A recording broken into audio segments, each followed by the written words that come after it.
Well, I've shared with you the story of the goddess Ganga. It was a goddess who resided up in the heavens and then fell to earth and became a river.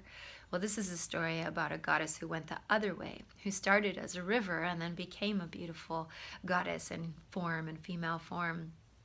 And so her name is Saraswati. And Saraswati was actually a river to begin with. And this river flowed through India and nourished the people. It nourished the people by watering the crops, by really sustaining them and giving them all kinds of nourishment in the form of food, that kind of life. But at one point when Brahma was recreating the world, he kind of made a big mess of it.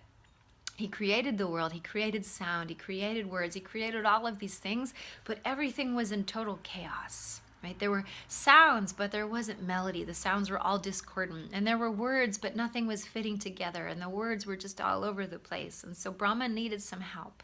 He needed help turning this chaotic situation into something ordered and beautiful. And so he asked Saraswati, who was a river who nourished the people with her waters, he asked her to become a goddess. And she did. She transformed into a beautiful woman. But what's so great about Saraswati is, unlike many of the other goddesses who are very fancily adorned, they have glittering gold saris and they have earrings and bangles and all kinds of decorations on them. Not Saraswati. She transformed into a goddess who came wearing just a simple white sari, 4 arms, and in her arms the only things that she had were her musical instrument, her veena, and her books, the Vedas. That's all she needed, was music and books. And so taking her music and her books, she created beauty out of chaos. She took all the discordant sounds and she created melody in the mantras. And she took all the words and she created beautiful poetry and stories. And so she started to create such a rich tapestry of art and music and beauty out of something that was once so chaotic and all over the place. And as she was doing this, Brahma is watching her and he's starting to feel some very amorous feelings for this goddess who is just taking everything that she touches and turning it into art. So beautiful.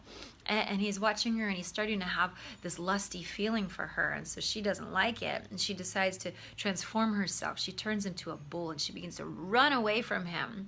But Brahma transformed himself into a bull and he chases after her. And then she transforms herself into a bird and she flies off even faster. And Brahma changes himself into a male bird and he chases after her. And this goes on and on. She turns herself into a mare and she runs and runs as fast as her hoofs can take her. And Brahma turns himself into a horse and he chases after her. He keeps chasing her, but he can never catch her. Right, she's fleeting. She's always just beyond his reach. And finally, she's had enough of it. And she scolds Brahma. She says, you have brought longing to the world, this kind of longing for material desire, longing for outer fulfillment. And this isn't what we need. This is not what I'm teaching. I've come here to tell you that it's inner fulfillment. And that's all you need. And so because of this longing that you have, because of this craving for materialism, there will be no temples dedicated to you in India. And they say that that's why today there are very, very few temples dedicated to Brahma in India or anywhere in the world.